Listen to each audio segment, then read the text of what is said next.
Bismillahirrahmanirrahim. Assalamualaikum warahmatullahi wabarakatuh.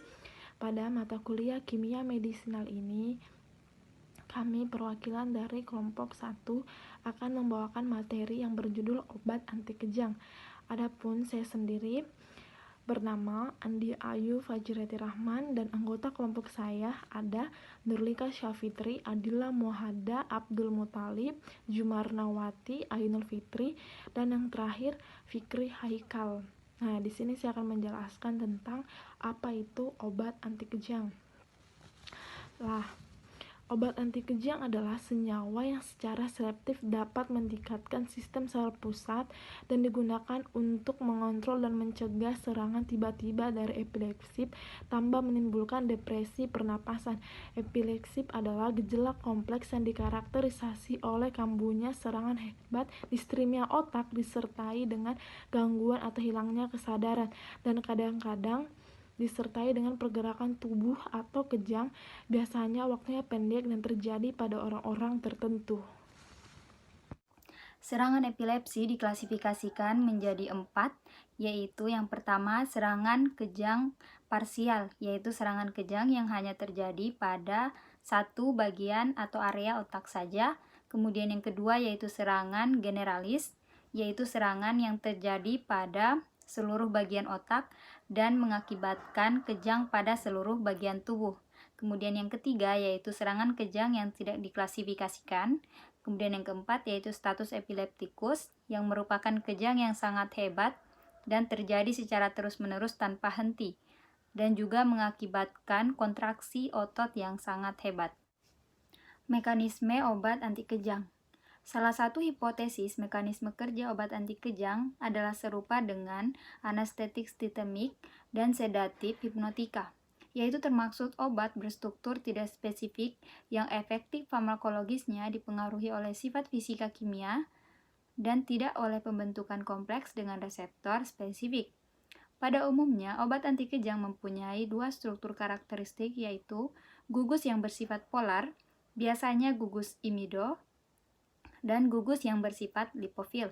Anti kejang dengan struktur sederhana kemungkinan berinteraksi secara tidak selektif dan menimbulkan beberapa tipe kerja, sedangkan struktur yang lebih kompleks menunjukkan keselektifan lebih besar dan spektrum kerja yang lebih kompleks, yang menunjukkan keselektifan lebih besar dan spektrum kerja yang lebih sempit.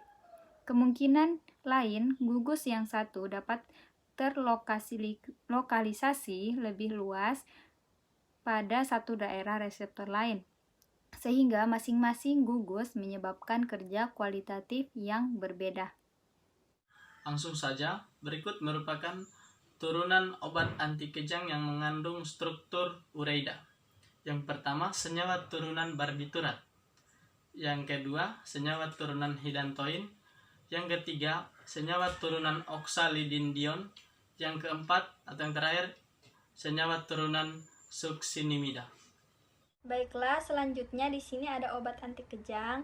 Ada 5. Yang pertama, seperti lamotrigin dapat berinteraksi dengan makromolekul reseptor yang menyebabkan perubahan konformasi struktur dan menghasilkan stabilisasi membran saraf presinaptik dengan cara memblok saluran Na dan menghambat pengeluaran neurotransmitter sehingga terjadi efek anti kejang.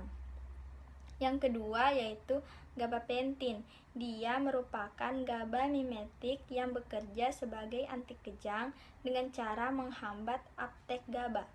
Yang ketiga yaitu obat anti kejang seperti clonazepam, diazepam, fenobarbital, dan asam valproat. Dia bekerja dengan cara meningkatkan aktivitas sistem penghambat mediator GABA.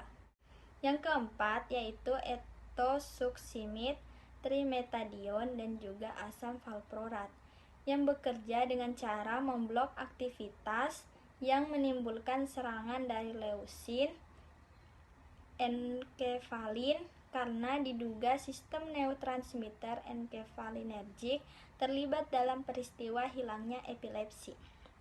Yang kelima yaitu phenytoin. Dia tidak mengubah sistem penghambatan neurotransmitter, tetapi dengan cara menghilangkan hiperpolarisasi posttetanik dan mengurangi potensiasi posttetanik dari transmisi sinaptik.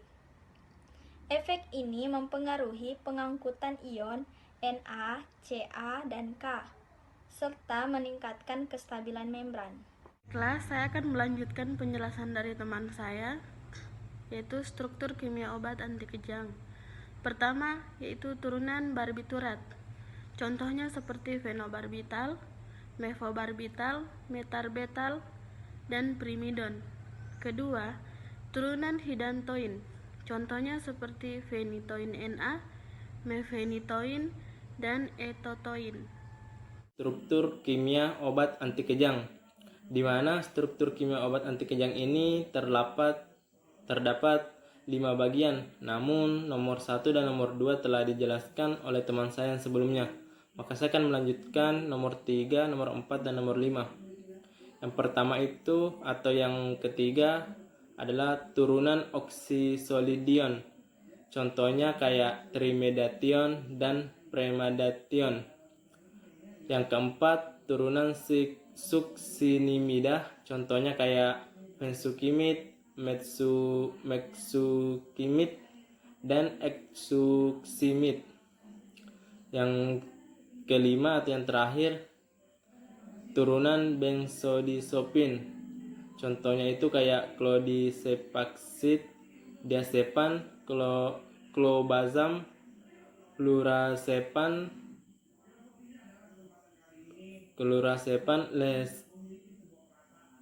lerazepan, dan klorizepan. Mengenai struktur kimia obat anti kejang. Nah, struktur kimia obat anti kejang di sini dia itu memiliki 7 poin. Teman saya tadi hanya menjelaskan sampai poin kelima, jadi saya akan melanjutkan. Di mana poin ke-6 itu dia itu memiliki turunan asam valproat. Jadi turunan asam valproat ini dia itu memiliki 2 contoh, seperti misalnya asam valproat dan asam valpromid. Dan yang ke-7 itu turunan diabenzazepin. Jadi turunan diabenzazepin ini dia itu juga memiliki 2 contoh, seperti misalnya karbamazepin dan okarbazepin.